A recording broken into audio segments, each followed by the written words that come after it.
minutes. Ayan o, tignan nyo, ang lambot na. Ngayon, ang ano niyan, hahaluin nyo na lang. O, diba? O, kung gusto nyo bang dagdagan ng bok choy, pwede pa rin. O, pwede yung ilalagay na rin natin tong mga green onions. At saka ho chives, yung ano ng garlic, dahon ng garlic yan. Masarap din magpalasa yan. Oh, dadagdagan ko ba ng green onion? Oh, todo na yan. Kasi masarap po, mas maano.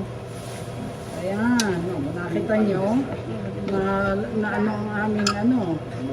Bago, ilalagay na natin. Hindi pa ho masyadong luto ang ating ano, kailangan mainin. Ayan o, nakita nyo, hindi ho masyadong nagtutubig. Tama lang ho yan, magmamantika yan. O ngayon, ilalagay ko na ho yung mga panlaman. Kaya ho, overload din to. Overload na pansit. Andito na lahat. O, diba? Ang daming yung panlaman.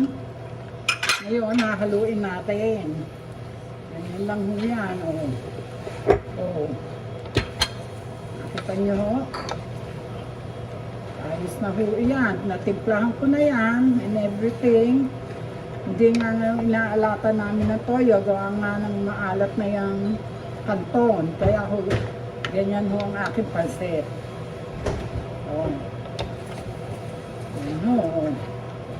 Sarap po niyan. Hindi ho ako sa nagbubuhat.